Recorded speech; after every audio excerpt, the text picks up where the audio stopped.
want you to understand is that man is born naked, screaming, and hungry and tired. That's the default setting. The biggest component to becoming a man is developing armor and a mask. That's what a man is. A man at the end of the day is a combination of his experiences, his bravery, and his mind. And you choose these characteristics for yourself during your journey. The first place to start is with your mind and reclaiming it. Because right now, it's in the hands of a lot of the cultural engineers that want you to be a half-baked moron consuming iconic figures in the media that have zero impact on your actual direct experience, which is the most crucial component of being a man. Your hopes, your fears, your aspirations, your desires, those are at the forefront. Everything else is on the periphery. So it doesn't matter who's in charge. They're figureheads anyway. It doesn't matter. Donald Trump doesn't matter. Joe Biden doesn't matter. You are the power elite. You and your friends are the central party command structure. And if you don't view life on that plane, you have a loser scenario. I'm the president. That's the mentality I have. My friends, we're running the show. So the point that I want to get across is that you want to build your own road show. You want to see things that have never been seen. You want to act in ways that have never been acted before. You want to push the envelope of creativity, and you want to push forward boundaries that have never been seen before. You want to be a pioneer. That's how you reach your destiny as a man. That's how you go through the self-discovery process. Nothing is possible without risk. And nothing is possible without breaking mechanisms to figure out what they are. You don't understand how love works until you have a broken heart. Once you're in the muck of it, once you're in the thick of it, now you have a framework of understanding how things go. So what I want you to do is I want you to really understand that we want to embrace the torture and suffering of becoming who we want to be. It's the biggest component, is getting very comfortable with distress and putting things that we love and cherish at risk so that we can be detached from outcomes. So the first step to defeating self-pity is going out there and applying your rage into the physical world, moving obstacles. That's why weightlifting is such a powerful modality for dissipating this stuff, because you're actually moving implementation. You're moving objects quickly with athleticism. You're pushing energy that's inside you. You're using that fire and you're forging yourself into a weapon. The way you defeat self-pity is by becoming a weapon, becoming an offensive superpower. And the way you do that, the way you forge a weapon, is with heat and friction. How do you get heat and friction? With movement. Move your body. When you feel like you're in a self-destructive mode, go for a walk. Go hit the weights. Go make a phone call. Push. Move molecules. You need to push things out of your way. Because a man who's experiencing self-pity is not a free man. A free man moves things out of the way and makes space for himself. And a lot of you confuse pity with love. The pity that you're receiving from other people, you think that that's love, and it's not. What you're doing is you're earning the resentment, which eventually leads to the hatred of other people. So the first step to freeing yourself and liberating yourself and emancipating yourself from that self-loathing is to go out there and make a wave. Make a wave. Make other people move out your way. Make the weights come off the floor and rip them over your head explosively. You don't want to detonate the material that you have inside you. You want to apply it outward. Make the sale. Get the girl. Get a small victory. And then once you compile a little resume and a little workspace where you have some victories from pushing things out, you feel like you have room to breathe. There's no more self-pity anymore. It disappears. Suddenly, your fears and your worries about yourself, they go away. Because you're actually creating. You're a man of action. You're witnessing your strength making impact on the world. Simple things like walking through a crowd with a robust posture and strength of purpose and not feeling like you're a insect in a nexus of a bigger population of people who are better than you. Nobody's better than you, but nobody's worse than you either. And that's the first place to start. It's a mindset. And you'll see it crawling at you. The further you are from the start of the hike, the deeper you go into the mountain. When the sun starts coming down, everyone gets that tingly, anxious feeling. I gotta get back. Gotta check my phone. Gotta check in. Gotta tell her. Gotta do this. No. Sit with the discomfiture, because that will give you the evolution that you're looking for, condensed and compressed in little time frames that you never knew were imaginable. You'll come off that mountain a completely different human being with a different perspective if you can fight that natural inclination to want to turn back. Go into nature alone. Leave your friends behind. It's okay. This is a form, it's a ritual, it's a way of burning the ships.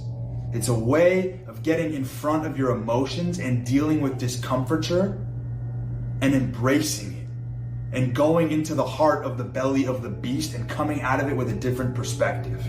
Let the sun go down. Do some walking in the dark on the mountain. It's central, crucial components of your evolution.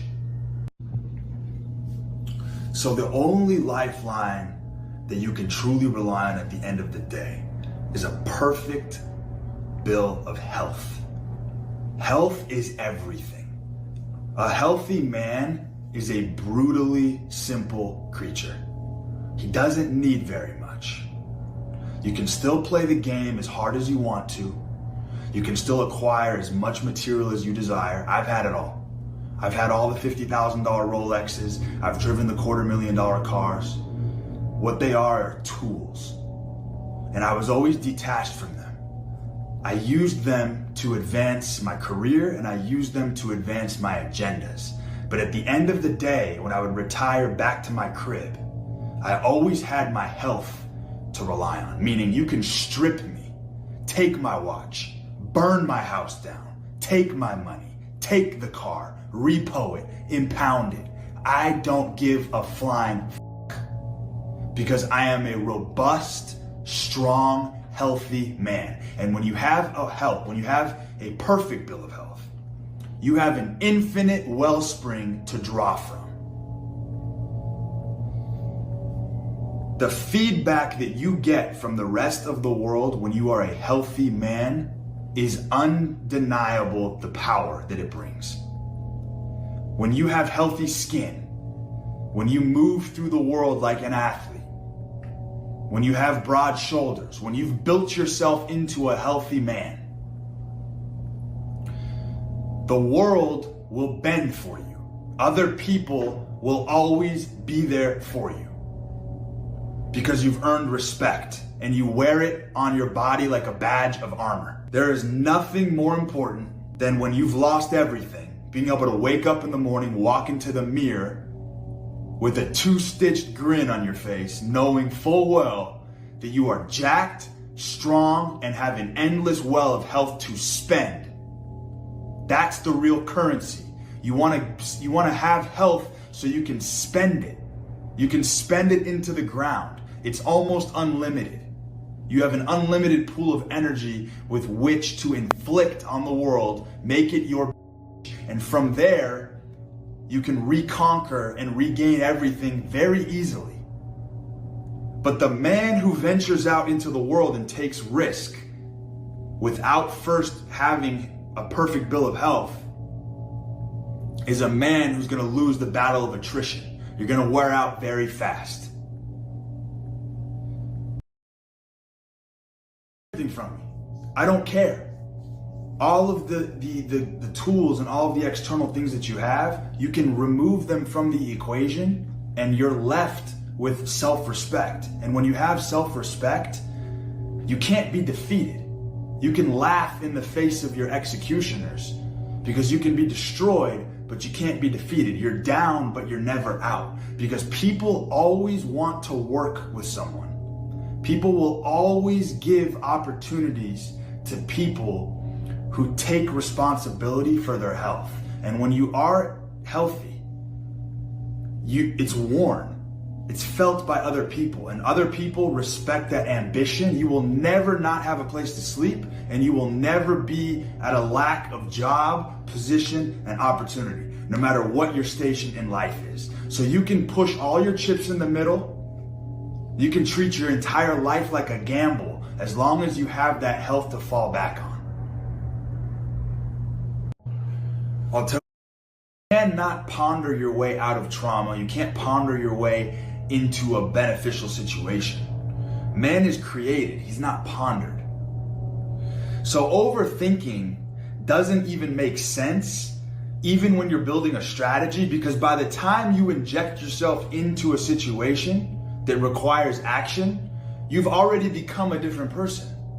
So the strategy that you were thinking of is already going to be manipulated and changed on the fly. Nothing is ever going to go according to plan. So you might as well just stop dipping your toes in the fire and just jump in. Take a bath in it. So stop sitting there thinking that you can process what has happened to you just through sorting it out with reason.